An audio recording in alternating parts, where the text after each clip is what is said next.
성경을 읽어가다 보면 과학으로도 그 무엇으로도 이해할 수 없고 설명할 수 없는 신비하고 놀라운 이야기들이 참 많이 나옵니다. 인간의 능력으로는 불가능한 초자연적인 일들도 성경 속 하나님의 구속사에서는 쉽게 찾아볼 수가 있습니다. 이 세상을 창조하신 하나님이시기에 그분 안에서 불가능한 일이란 없습니다. 더욱 신비로운 것은 그 놀라운 일들을, 하나님만이 가능한 일들을 우리에게도 나타내 주신다는 것이죠.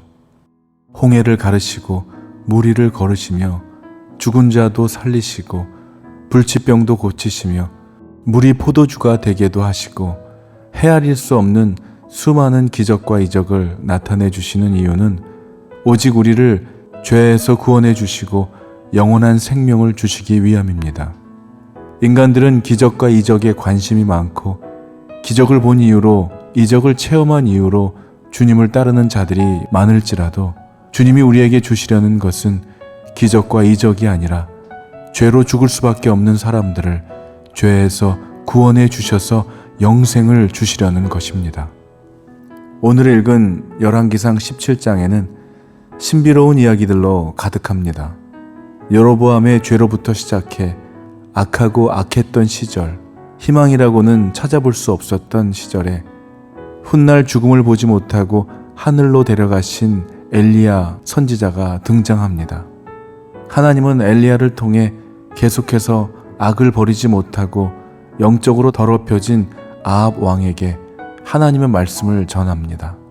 하나님께서 전하라고 하는 내용은 이스라엘 땅에 비 한 방울도 심지어 이슬조차도 내리지 않을 거라고 하는 내용을 전하라는 것이었습니다.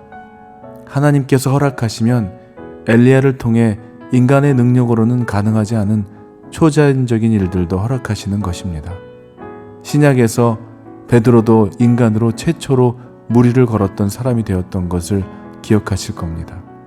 비가 내리지 않으면 땅은 말라버릴 것입니다. 농사는 더 이상 지을 수 없을 것이며 사람들은 물론이고 가축들 역시 살아남을 수가 없는 상황이 된 것이죠. 그 말을 전하고 있는 엘리야 역시 그 땅에 살아가야 하는 입장이었습니다. 그러나 하나님은 엘리야에게 살 길을 제시해 주십니다.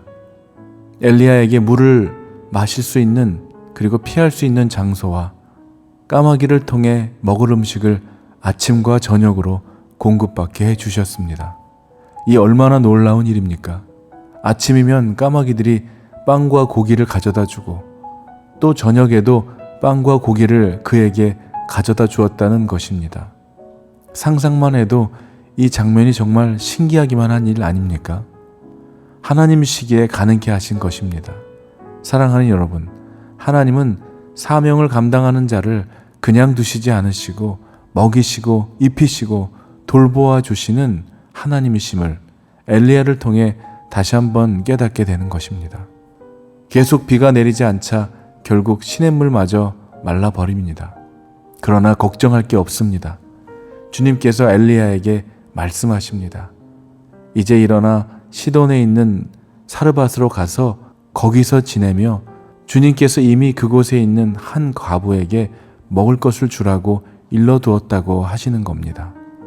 사랑하는 여러분, 우리 하나님은 말씀해 주시는 하나님이십니다. 우리의 갈 길을 알려주시고 또 인도해 주시며 필요한 모든 것을 미리 예비해 놓으시는 신실하신 하나님이심을 믿으시기 바랍니다.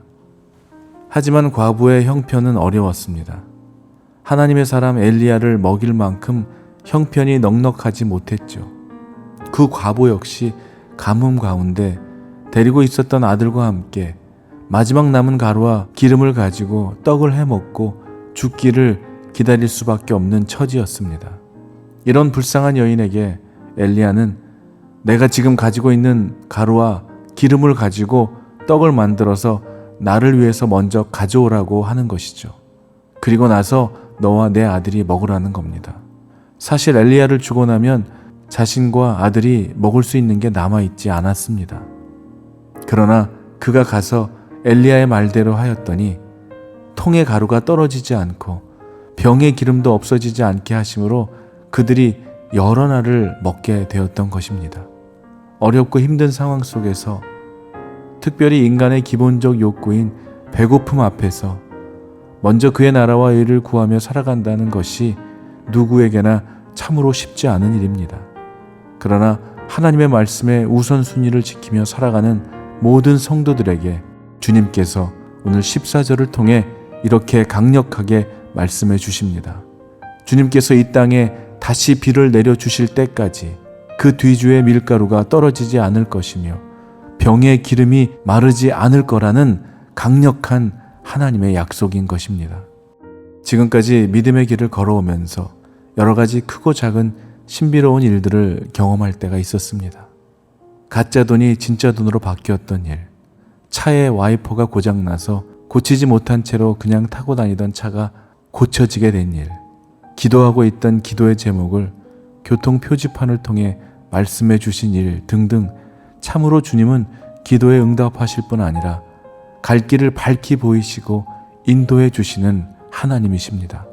그동안 내 뜻대로 살아왔으니 이제는 하나님 뜻대로 살기를 다짐하고 하고 있던 모든 일을 내려놓고 대책 없이 말씀과 기도에만 전념했던 시절, 은행에는 길어야 3달을 견딜 수 있는 렌트비 밖에는 없었지만 마음은 평안을 누리던 그 시절, 엘리야에게 까마귀가 먹을 것을 가져다 준 것처럼 정확하고 기가 막힌 시간에 필요한 모든 것을 여기저기에서 공급받게 하심으로 3달이 아닌 1년을 넉넉히 살 수 있었던 시절을 통해 하나님을 알아가기에 전념하는 은혜로운 시간을 가질 수 있었습니다. 그 시간을 통해 먹고 살 걱정이 아닌 무엇을 위해 살아야 하는지 방향과 목적을, 삶의 이유를 찾았던 시간이 되었던 것입니다. 사랑하는 여러분, 삶이 고달프고 지치고 또 살아가는 일이 경제적으로 힘들고 어렵다 할지라도 건강도 물질도 인간관계도 모든 게 위기 가운데 있다 할지라도 하나님께, 그분 안에서 여러분들의 삶의 우선순위를 제일 먼저 두시고 하나님을 기뻐하며 살아간다면 하나님은 절대로 우리 인생을 그대로 두시지 않으시는 하나님이십니다. 우리 하나님께 삶의 모든 부분에 우선순위를 두고 모든 것을 맡기고 의지하며 살아가는 자의 그 길을 반드시 인도하시고 예비하신 모든 것으로 공급하시며 넘어졌더라도 다시 일어나게 해주실 하나님이심을 믿으시는 여러분들이 되기를 주님의 이름으로 축원합니다. 아멘.